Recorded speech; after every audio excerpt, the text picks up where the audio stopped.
Bueno, una vez más nos encontramos para aquí nosotros hacer esta reflexión sobre la lectura en este nuevo episodio, el 13º. Y como siempre comenzamos encendiendo nuestra luz, esa luz que nos va guiando desde nuestros primeros episodios, aproximándonos al nacimiento de Jesús en aquella oportunidad.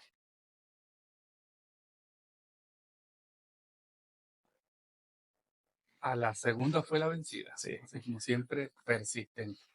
Vamos entonces a pedirle al Dios de la vida que nos bendiga a través de esta sabrosa lectura.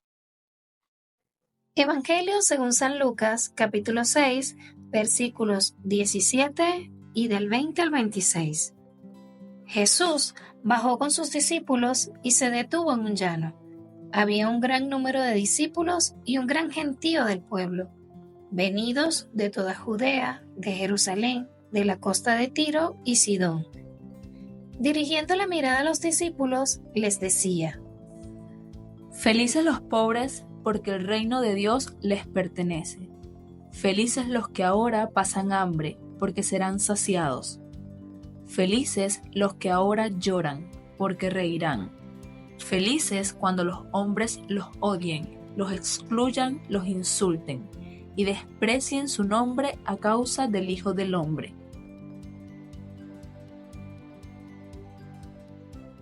Alégrense y llénense de gozo, porque el premio en el cielo es abundante. Del mismo modo, los padres de ellos trataron a los profetas. Pero ay de ustedes los ricos, porque ya tienen su consuelo. Ay de ustedes los que ahora están saciados, porque pasarán hambre. Ay de los que ahora ríen, porque llorarán y harán duelo. Ay de ustedes cuando todos los alaben. Del mismo modo, los padres de ellos trataron a los falsos profetas. Palabra del Señor. Aníbal, esta es una de las lecturas bien complicadas que a veces no quisiéramos tener podcast, ¿verdad?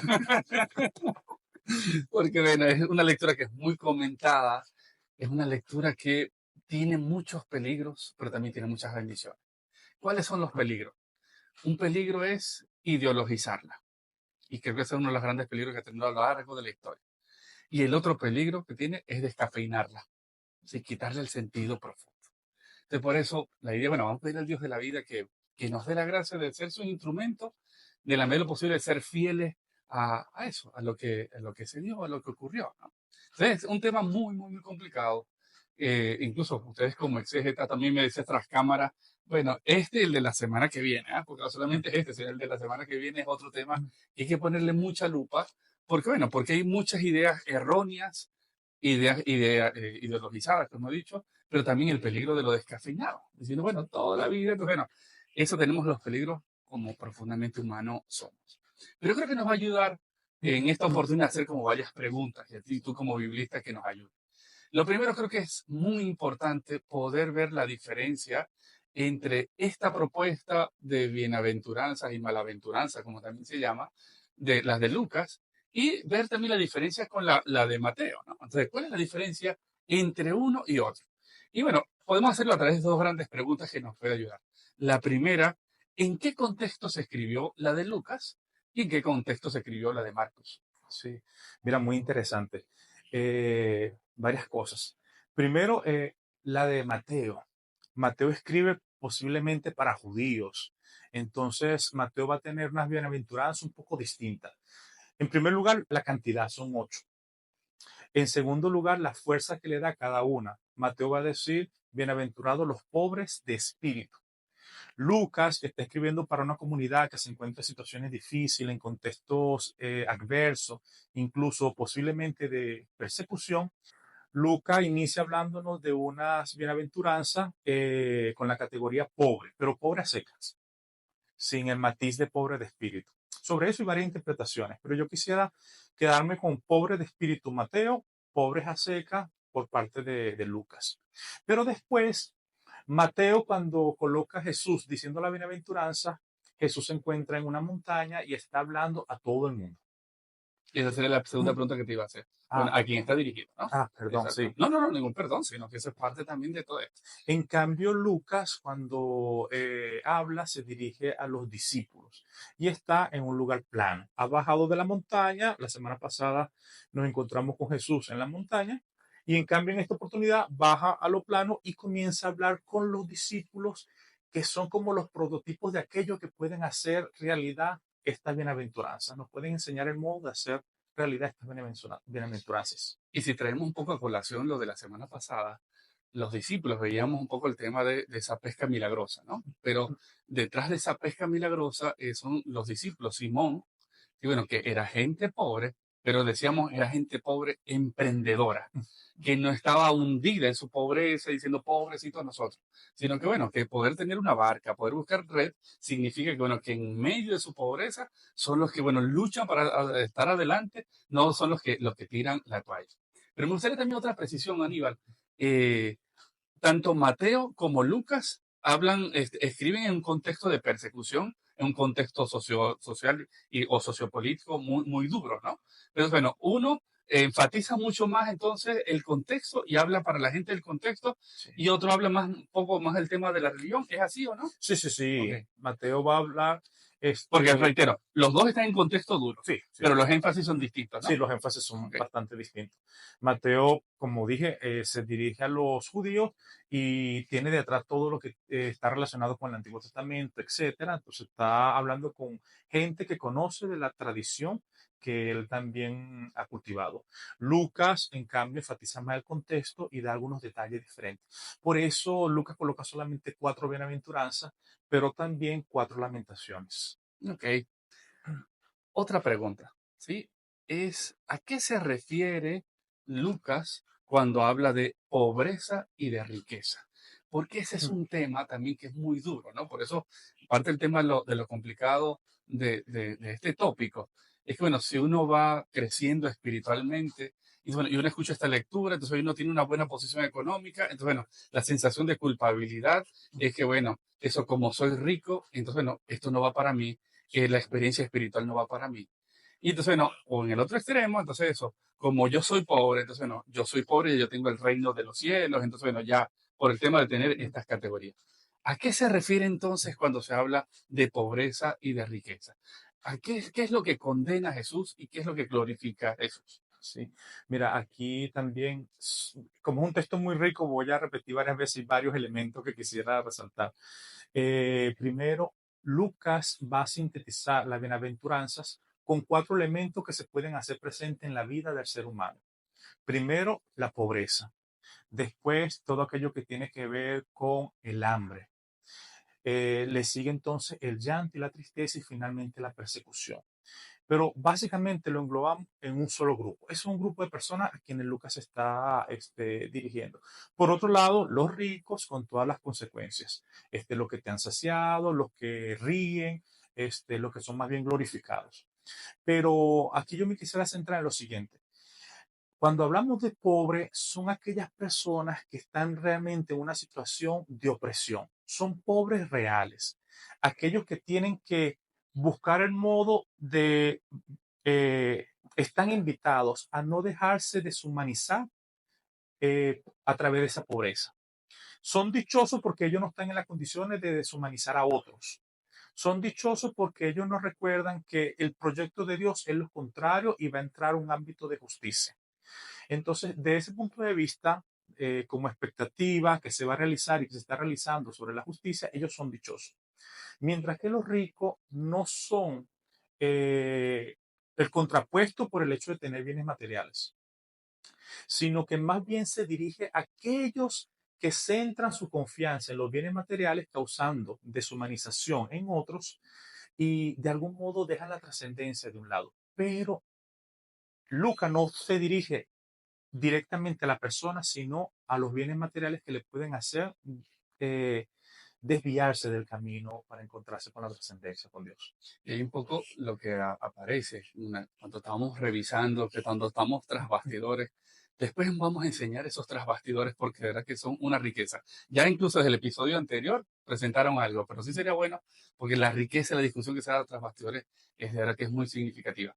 algo importante es que Dios no demoniza la riqueza, como tampoco glorifica la pobreza. Yo creo que tú lo has insistido mucho, aquí es el tema de la persona.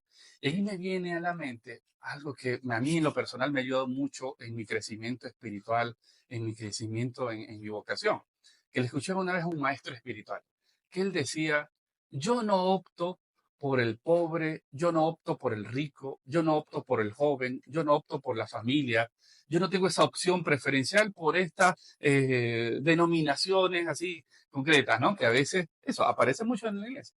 Yo opto por la persona, ¿sí? Y que la opción sea la persona.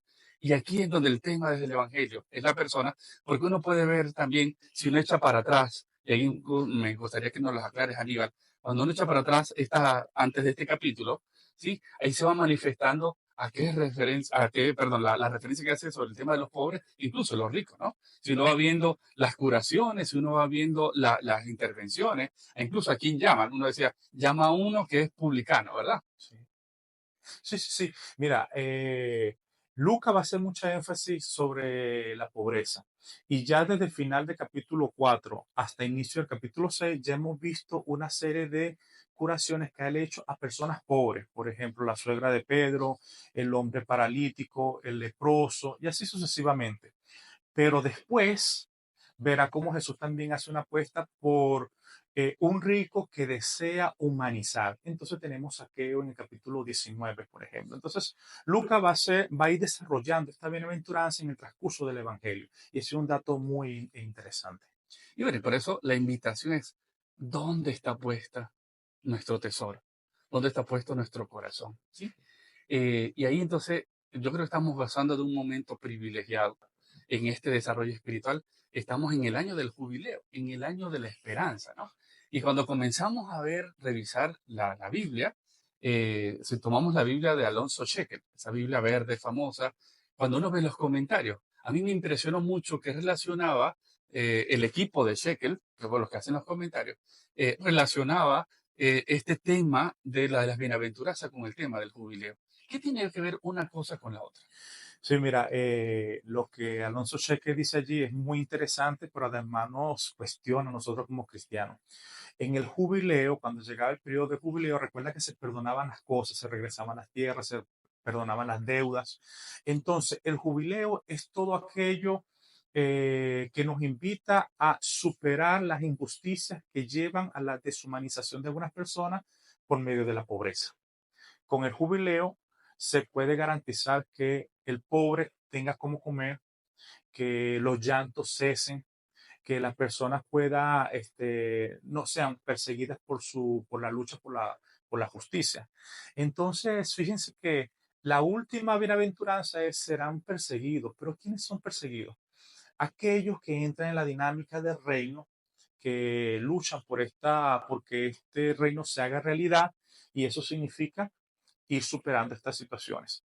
¿Qué es lo que a mí me llama la atención? Que bueno, que gran parte de la población del mundo somos cristianos y se nos olvida hacer realidad la dinámica del jubileo. ¿Cómo humanizar a aquel que se encuentra en situación desfavorable? Y por eso este texto, para los que queremos desarrollarnos espiritualmente, pero no de mi ego, de mi yo con yo, sino que supone el desarrollo espiritual, como lo hemos hablado en otros episodios, es que yo crezco como persona y crecen conmigo y crecemos en equipo, crecemos en familia, ¿no? Sí. Y perdón, Dani, quería decir una cosa, disculpa que te interrumpa. Lo del jubileo es algo que se tiene que vivir todos los días en todos los contextos. En los contextos de persecución, en los contextos de opresión, en los contextos de hambre, de injusticia, en esos contextos que nos pueden hacer daño psíquicamente, espiritualmente. Es allí donde tenemos que nosotros apostar por el jubileo, que es hacer realidad estas bienaventuranzas. Y precisamente, Aníbal, esta lectura, las bienaventuranzas, con toda la denuncia que también supone las malaventuranzas, ¿no? Nos vienen como anillo al dedo en este año jubilar, tal y como lo hemos conversado, año de la esperanza. Y es una esperanza que, por supuesto, no hace referencia al tema de mis expectativas, sino que va mucho, mucho más allá. Y por eso la mirada de una lectura que no sea una lógica meramente racional, como hemos insistido, sino que sea más bien de esa lógica de la esperanza. Y es una lógica que está enmarcada en un contexto duro, un contexto mundial, un contexto local muy difícil, en donde hay gente que se cree superiores, que se cree por encima y que, bueno, que se cree incluso dueño de la vida de los demás. Y hay la gran mayoría en donde, bueno, está sufriendo esas opresiones, esas situaciones muy duras, muy difíciles, en donde, como le hemos insistido también en otros momentos, está el peligro de tirar la toalla, de eso de quedarse de brazos cruzados. Está también el peligro de estar eso instalado, como decía Chequer, ¿sí? Y la invitación más bien es poder vivir como resucitado, es vivir de eso desde la esperanza de resurrección, en donde no tiramos la toalla, en donde precisamente vemos esa opresión, vemos esa pobreza en la cual podemos estar sometidos, y es la pobreza mental, es la pobreza material, es la pobreza de salud física y psicológica, es la pobreza en tantas dimensiones. Pero precisamente ahí es donde Dios nos llama y donde Dios nos invita en este contexto, en donde el seguir caminando, nunca paralizado, el siempre seguir mirando a ese Dios que nos bendice, mirando las bendiciones, siempre, como hemos insistido también en otros contextos, mirando las puertas que se abren y no quedarnos de brazos cruzados ante la puerta que se nos cierra. Esa es precisamente la gran denuncia, el de sentir que Dios nos invita a sumar, que Dios nos invita a llenarnos de su fuerza, llenarnos de su vitalidad y seguir siempre sus pasos, porque nunca, nunca seremos eso, los luchadores de las tinieblas, sino siempre los que vamos caminando y los peregrinos de la luz. Que Dios nos bendiga, y por eso vamos a cerrar con esta sabrosa oración, que nos permita abrir el entendimiento, abrir el corazón, pero sobre todo abrir el espíritu. Padre de la vida, fuente inagotable de amor y esperanza, te damos gracias por tu presencia constante en nuestras vidas. En los días luminosos, cuando la alegría nos inunda, y en los días sombríos, cuando la tristeza nos abruma, tú estás ahí, a nuestro lado, sosteniéndonos con tu amor incondicional. Gracias por tu capacidad de ver lo más hermoso de nosotros, incluso en medio de nuestras pobrezas y debilidades. Tú nos impulsas a crecer, a florecer a pesar del llanto, las carencias y las persecuciones. Tu espíritu nos fortalece y nos guía para que no sea la ambición y la soberbia las que decidan en nuestras vidas. Te agradecemos por tu amor inquebrantable, por tu fe en nosotros, por tu capacidad de sacar lo mejor de cada uno. Danos la gracia de tener como nuestro programa de vida tus bienaventuranzas. Amén. Ni tan calvo ni con dos pelucas. ¿Sí? Entonces yo sí creo que es un tema, bueno, que es un evangelio que se habla mucho de él, se utiliza mucho de él, pero creo que hay que entender la lógica que hay detrás, porque fácilmente caemos en las trampas de la idealización o de la minusvaloración. Jesús no está atacando, no está glorificando la pobreza, ni está atacando a la riqueza, sino más bien glorificando a los pobres, pero con lo que supone desde los pobres desde el espíritu, y lo otro de la de eso. Eso puede ser en qué consiste. Pero yo antes te diría, además de hablar del tema de lo complicado que es, ¿sí? Yo creo que primero toquemos el complicado del tema, ¿verdad? Sí. Del tema. El segundo, ¿cuál es la diferencia entre lo que proponen las bienaventuranzas de Mateo y las bienaventuranzas de Lucas? En el sentido, ¿a quién se lo escribió? Porque creo que eso ayuda muchísimo. Entonces, porque aquí nos ubicamos por lo que dice Santo Benetti, dice, bueno, que es el contexto social y político muy duro. Y, por eso, y el otro más bien hace referencia a todo el tema del judaísmo, ¿te parece? Sí, estamos en el año del jubileo. Eso te iba a decir que me termina de entonces, estamos en el año del jubileo. Entonces, bueno, y por lo que yo leí por allí, en mi ignorancia, tiene que ver mucho aquí precisamente. ¿Sí? Entonces, cuando uno toma la Biblia de los Shekel, me fijé, pero le puede dar un poco de me tomé, y entonces ahí relacionaba este texto con el tema del jubileo.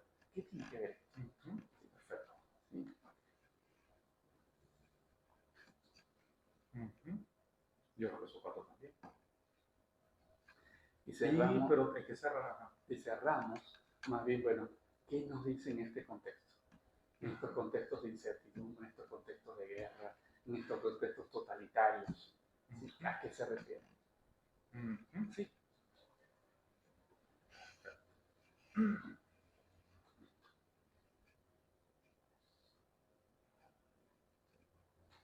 Y ahí sí puedo entender un poquito más. ¿Te parece? Vamos. Un itinerario personal y familiar acompañados por la psicología y la espiritualidad. Presentado por Psicodata Venezuela, la Escuela de Psicología y la Parroquia María Trono de la Sabiduría de la Universidad Católica Andrés Bello. No olvides suscribirte, darle like y compartir con tus seres queridos y en tus redes sociales.